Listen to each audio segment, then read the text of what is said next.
మీరు HPV vaccine తీసుకున్నారా? లేదు అంటే మీరు ఫ్యూచర్‌లో ఎన్నో రకాల సమస్యలని ఎదుర్కోవాల్సి ఉంటుంది. I'm doctor Kavitha, fertility specialist, Shreshta fertility centre, Neredmet. ఈ హెచ్‌పివి వ్యాక్సిన్ అంటే ఏంటి? అంటే హ్యూమన్ పాపిల్లోమా వైరస్ వ్యాక్సిన్ అండి. ఈ హెచ్‌పివి వ్యాక్సిన్ తీసుకోవడం వలన ఉపయోగాలేంటి?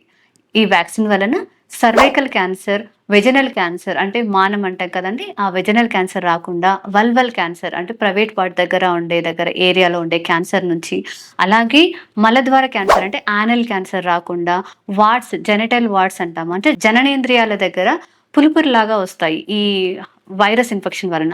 అవి రాకుండా, అలాగే గొంతు క్యాన్సర్ రాకుండా, వార్డ్స్ రాకుండా గొంతులో మనం ఈ వ్యాక్సిన్ నుంచి కాపాడుకోవచ్చు. ఈ హెచ్‌పివి వ్యాక్సిన్ అనేది ఏ ఏజ్‌లో తీసుకోవాలి? అండ్ ఎన్ని డోసులు తీసుకోవాలి అని చాలా మందికి డౌట్ ఉంటుంది.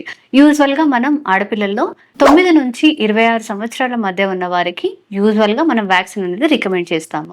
కానీ కొద్దిమంది అడుగుతూ ఉంటారు. 26 సంవత్సరాలు దాటిపోయింది. అంటే 30 సంవత్సరాలు ఉంది మేడం నాకిప్పుడు నేను వ్యాక్సిన్ తీసుకోవచ్చా? అని అడుగుతూ ఉంటారు. తీసుకోవచ్చండి. 45 ఇయర్స్ వరకు కూడా వ్యాక్సిన్ తీసుకోవచ్చు. కాకపోతే ఎంత ఎర్లీగా మీరు వ్యాక్సిన్ తీసుకుంటే దాని ఎఫెక్ట్ అనేది అంతే ఎక్కువగా ఉంటుంది.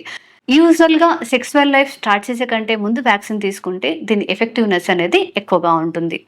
అండ్ 30 ఇయర్స్ పైబడిన వారు మీరు వ్యాక్సిన్ తీసుకోవాలి అనుకుంటే మీ గైనకాలజిస్ట్‌ని కన్సల్ట్ అయ్యి మీరొకసారి టెస్ట్‌లు చేసుకున్న తర్వాత డాక్టర్ సజెషన్ ప్రకారంగా మీరు వ్యాక్సిన్ తీసుకోండి.